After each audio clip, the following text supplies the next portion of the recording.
Welcome to The Woolly Way, a podcast specifically for dairy shepherds. That is, folks wanting to raise sheep for the purpose of harvesting milk.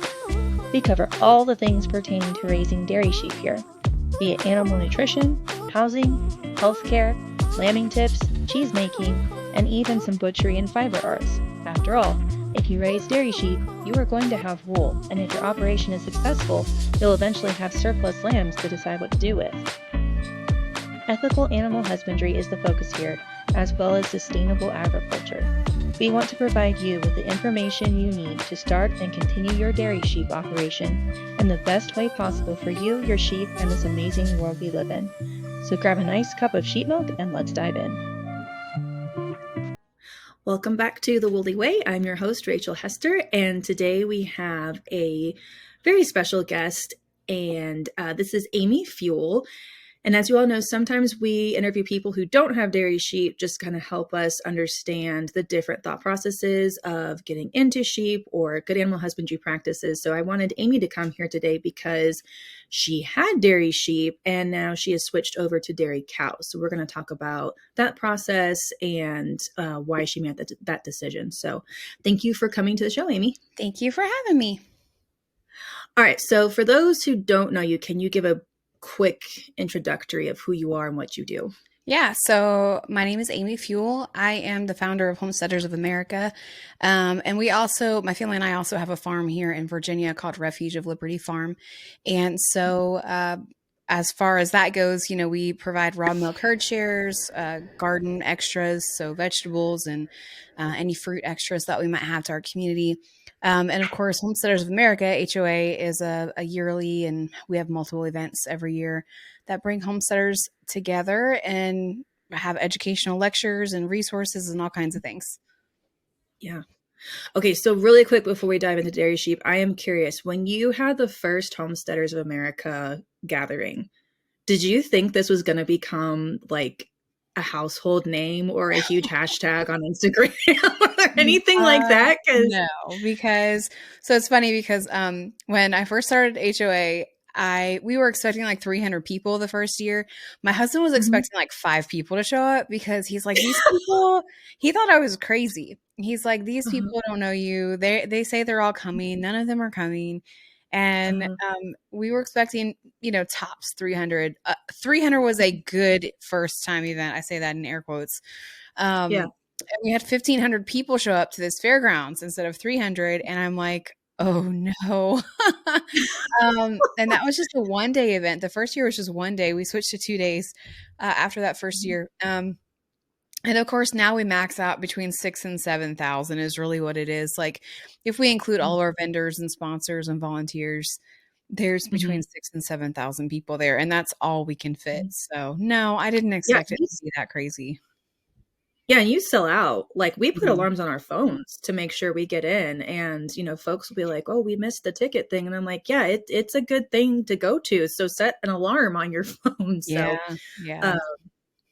yeah. So awesome. Well, we started going to Homesteads of America in 2021, and so that was the great year. Oh my goodness, that was the worst. You picked the craziest year to come right after 2020. Oh my goodness.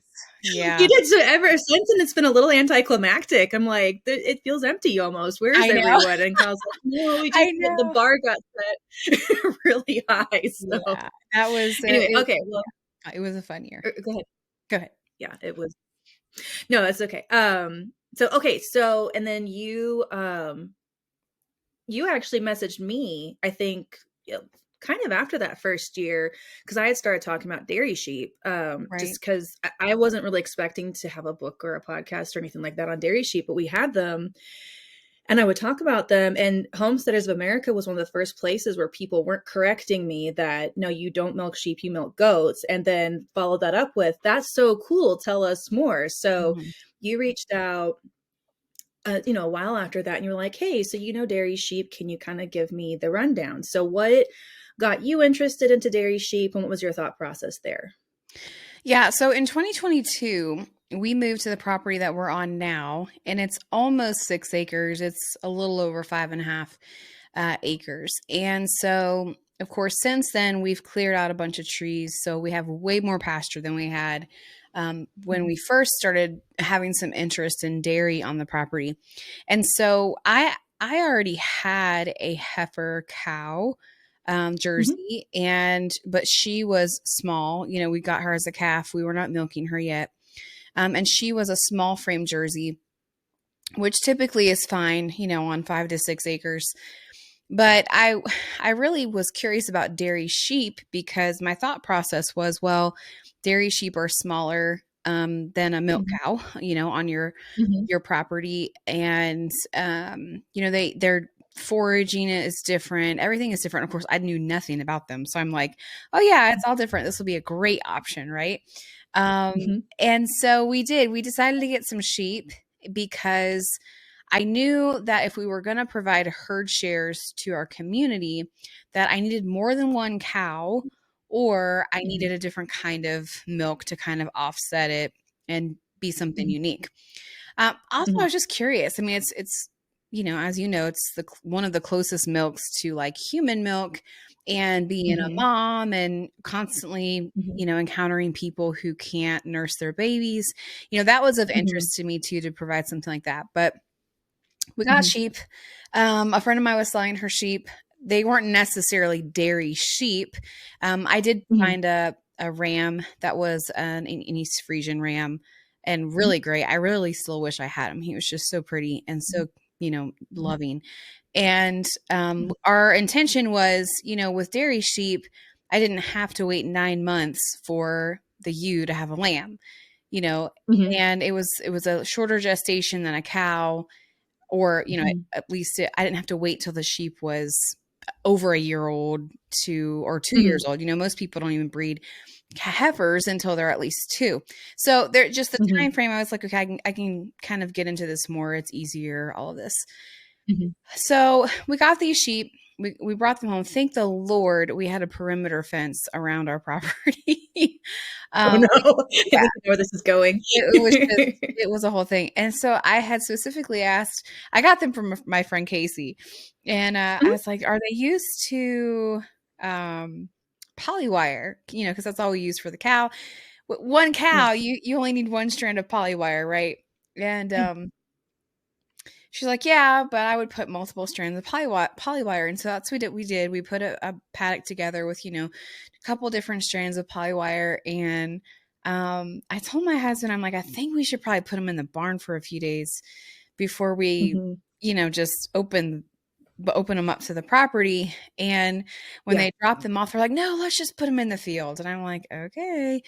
And so, of course, we put them in the paddock we had made in the front field, and they wandered around for like maybe 2.5 seconds and immediately jumped the polywire and took off throughout the whole property. And I'm like, yeah, this is great. This is what my husband wants to do, is chase sheep around.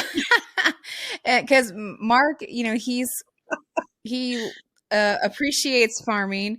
He definitely is a farmer on our farm, but he's not like, I want to chase livestock kind of farmer, right? Like he's okay with vegetables and one cow. Want to know more about dairy sheep? Did you know that I write books on the topic? There is my big book, which is published by Sawdust Publishing and is available on my website or Amazon and sawdustpublishing.com. In this volume, The Guide to Homestead Dairy Sheep, you will find everything I wished I knew when I first started raising dairy sheep. I feature other dairy shepherds and go into detail on topics like different breeds for milking, parasite management, milk sharing with lambs, how to set your flock up for the best lambing and therefore milking season possible, and I briefly discuss digestion and nutrition of sheep. Since writing this book, folks have asked me questions about more nuanced topics, so I have begun writing ebooks that are topic-specific that you can purchase on my website and receive as an instant download and print at your convenience. Currently, we have Bringing Your New Sheep Home, which explains in detail our step-by-step method of introducing new dairy sheep onto your homestead and getting them used to you as their shepherd. Since there are currently no dairy-specific hair breed sheep available, dairy shepherds will have to shear their sheep annually and then decide what to do with their wool.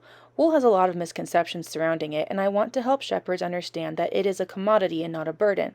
So I wrote my other ebook, 5 Uses of Wool on the Homestead, which is designed to give you practical ideas on how to utilize this amazing product around your homestead the second you shear it off your sheep. The ebooks are only available on my website at whoopsiedaisyfarm.com. So we started, the shepherding journey of, we had to train the sheep to move from the barn at night up to the front paddocks, which was kind of fun. We really got to see how sheep interact with humans. And we really loved the imagery between sheep and the Bible and how, sheep really can be dumb sometimes and they really do need a shepherd. And so those things were really fun for us.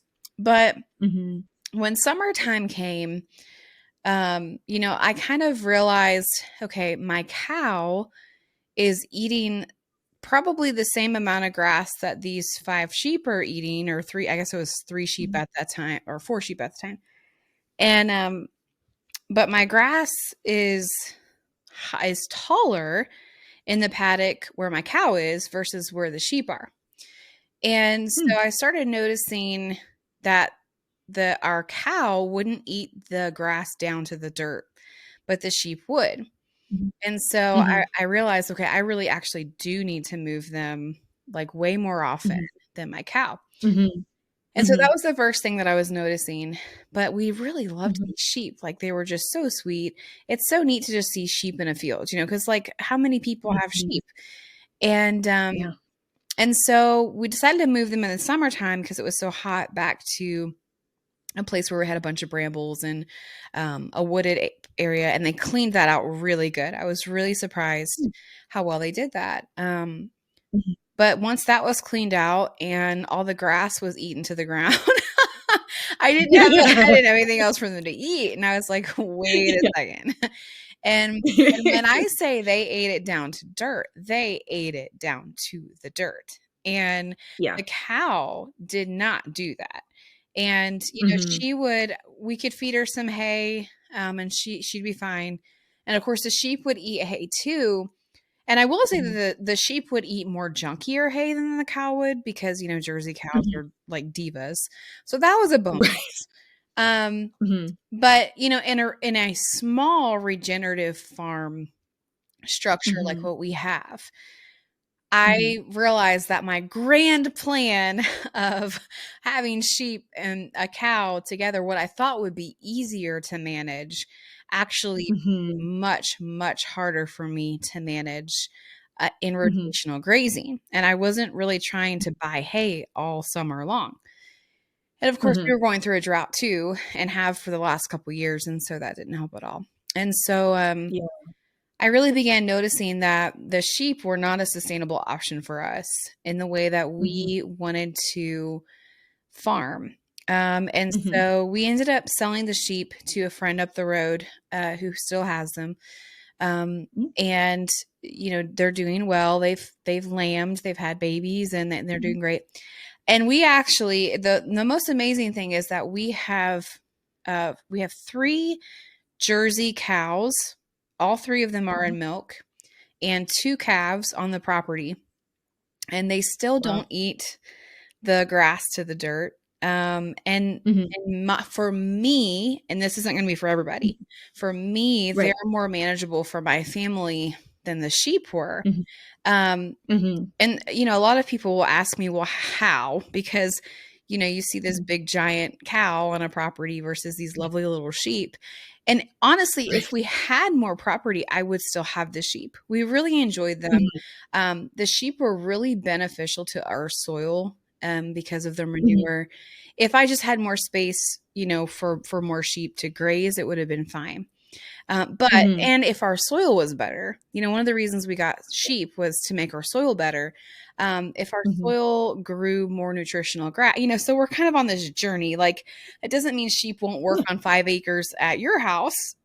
It's just at our property, it just didn't work because this property had been used for like hay fields for the last 30 plus years. And so there was no nutrients going back into the soil for the grass to keep up with those sheep. And, you really have to move sheep every day in the summertime Mhm. so that they're not, so it's Mhm. just a management thing. So it's not the sheep's Yeah. fault. It was just, I Right. realized it didn't work, for our family. And Right. so, it, the other thing was, as far as management, like I began thinking about, calf sharing or sheep sharing, Mhm. you know, um, Yeah. and it's easier for me to separate one calf from one Mhm. cow and get 2 Mhm. gallons of milk in the morning versus Yeah. separating 5 sheep from their moms Right. and trying to get, that much milk in the Yeah. morning.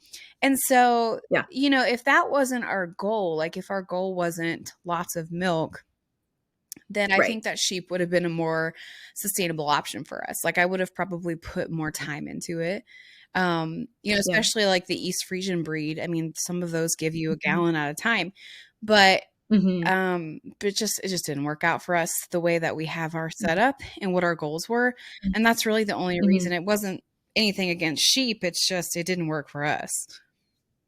Well, and this is part of the reason why I wanna have this conversation with you because I feel like, humans have a penchant towards clannishness, right? Mhm. And so, I get asked all the time, like, well, what's the perfect breed of sheep or what's the perfect management or feed or minerals or what have you? And so what I keep trying to emphasize to people is like, well, every farm is different. I mean, the perfect breed for a small homestead in Arizona is going to be wildly different from the perfect breed in Kentucky. Mhm. So, and it also really depends on how you want to manage your animals. I mean, if you want, like you said, as minimal input as possible, you want it to be as grass based as possible. I mean, you don't want to have to supplement with, like on our property, we're kind of the same as you. I mean, they were hay fields for 50 years. We had no topsoil when we got here. It's all, endophyte filled fescue.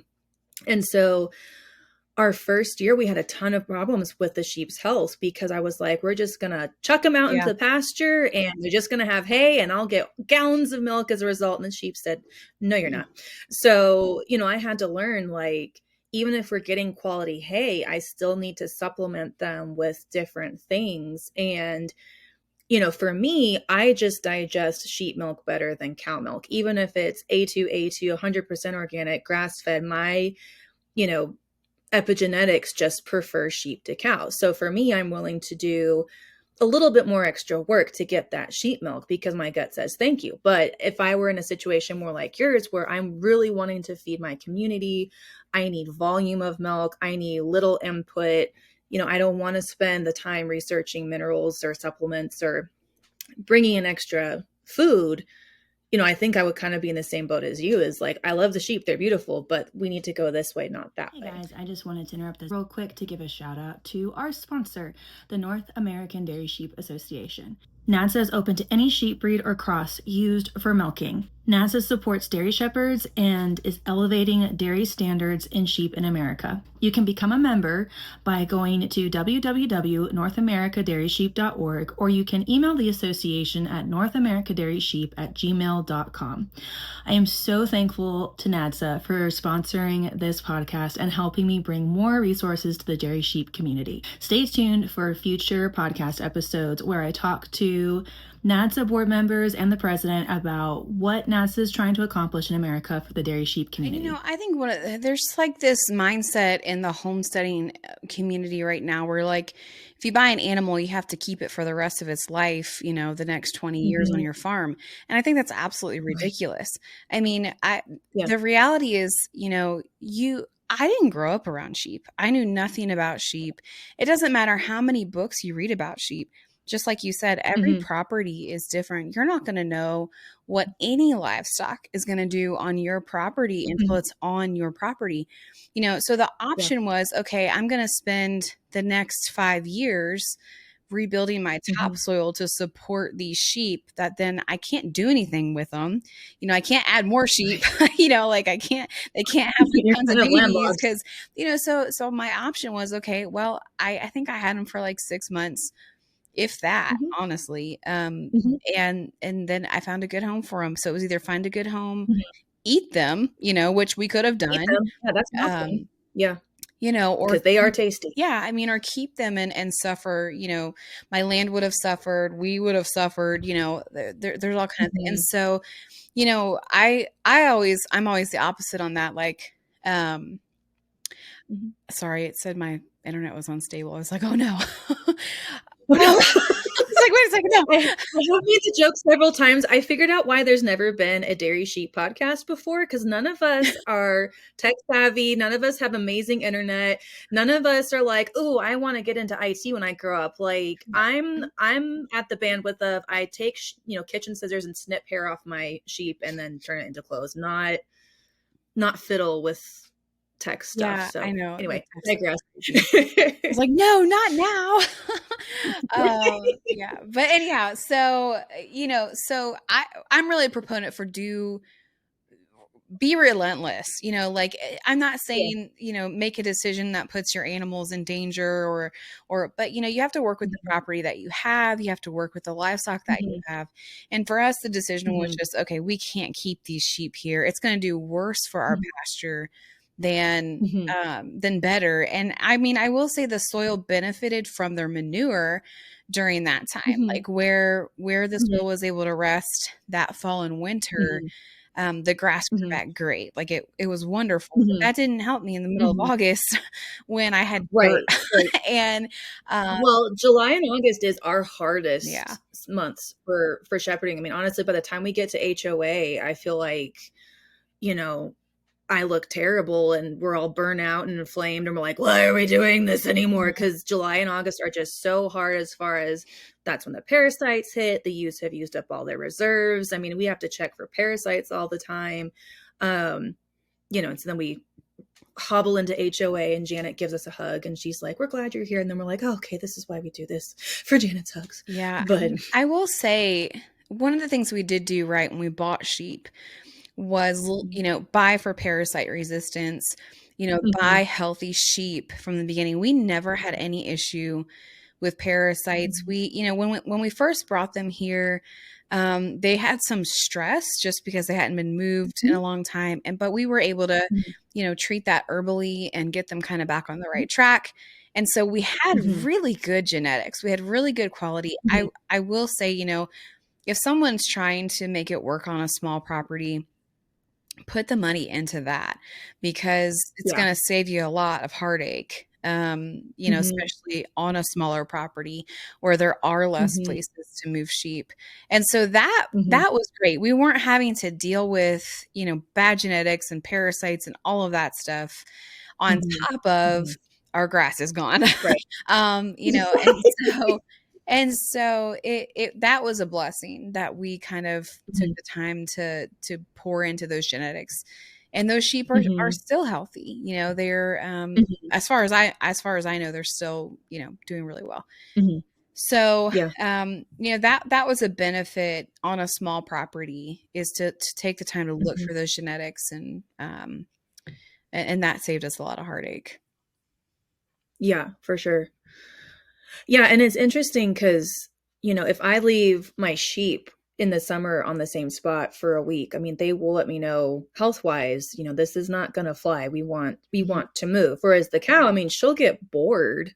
I mean, she'll let us know she's not thrilled with it, but we can leave her in a paddock for a week or two. And, where Kyle's in emergency services, our animals have to have flexibility. Otherwise, they're just not going to survive. So, like you said, I mean, I think number one, it's fine to try an animal and then realize this one's not going to work, or you switch a breed. I mean, we are not going to have Cornish cross chickens just because you have to butcher them in a certain window. Right. And if Kyle gets mandatory overtimed, I don't want to have to feed all those chickens to the pigs, Yeah. And that's what I love about, conversations like this. Like, we're the opposite. Like, we tried all these different kinds of broilers, and, the Cornish cross just ended up being the best for us because of the time frame. You know what I mean? It's really, it doesn't really have anything to do with our sheep better for homesteading than not, or our Cornish better. Right. It's so dependent on the homestead and the property and your flexibility or your inflexibility. And that was my thing. Like, I needed something that, Mark works a ton during the summertime, way more than he does during the fall and winter time. And so I needed an animal that I could manage really well. And so for me, having 4 sheep with a couple toddlers actually then, Yeah. and trying to herd sheep, as Right. one person with kids. And then I started thinking to myself, like, oh man, if I've got to milk these sheep, that's going to be a whole nother thing. And I'm milking multiple sheep versus just one cow. Now that doesn't mean I won't try it again. I'm constantly looking at sheep. If we had a bigger property and my kids are older and, and I have more flexibility, I think it is totally something that I would try again as our lifestyle changes. But for now, I can milk 3 cows in less than 30 minutes. And, and it takes less than 10 minutes to get calves up, especially if it's only one, it only takes a couple minutes. And so, just for my... Did you tell that to our calf? Because we do have a Jersey cow as well, and she has a heifer, and she's at the stage where she likes to play Ring Around the Rosie whenever we try to catch her. And I'm like, I don't have this issue with my lambs. I just grab them and play. How old is your heifer calf?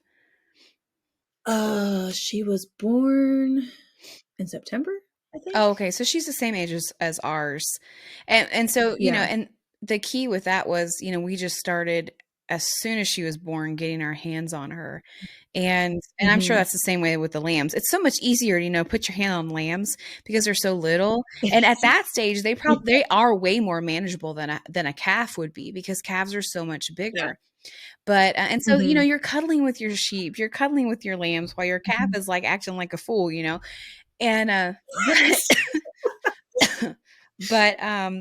but we try to get our hands on our cat. Well, and it helps when our mama cows are used to being handled. We found, and this is with any livestock, sheep or cows, when your animals, especially your mamas, are used to being handled and pet and led, then their calves are normally that way too. And so when our mama cows are loving on us and showing interest in us and they're walking up to us, we've noticed that the cows that are like that, their calves are like that. Their calves will show interest in us, even if we haven't gotten our hands on them yet, in the first couple weeks. And now, sometimes they can be ornery, any child, they can be ornery. Yeah. But now our calves put themselves up at night a lot just because they know that's what their routine is. And their mamas are okay. Their mamas aren't freaking out that they're separated. And so it's just, finding the rhythm that works for everybody. And I say this about any livestock, whether it's sheep or cows, I will pay more money for an animal that's been handled really well. Like I will pay more money for 4-H animals, hands down, because they've been handled, they've been taught and trained, and at least they're used to a lead, versus, a 1,000-pound milk cow that wants to push me around, and I have had those. And it's fine. They're trainable. Yeah. They're just never going to be in your pocket. And, so yeah, it's just, we've learned so much over the last 15 plus years of homesteading. It's like, and I grew up around, livestock, especially cows, and still just learning, learning all the ins and outs of all these things. Thanks so much for listening to the Woolly Way podcast. We hope you enjoyed our episode and have gleaned at least one tip you can implement in your flock right away. If you liked what you heard, please hit the subscribe button. And if you wouldn't mind, leave us a review. This helps others find our podcast so they can enjoy learning more about dairy sheep along with you. The Woolly Way podcast is a production of Whoopsie Daisy Farm. For updates and information about our show, follow us on Facebook or Instagram, subscribe to our YouTube and email list, and look us up at whoopsiedaisyfarm.com. Have a particular guest you'd like us to host or a topic you'd like us to cover? Fill out our contact form on our website or shoot us an email at whoopsiedaisyfarm@gmail.com. See you next time!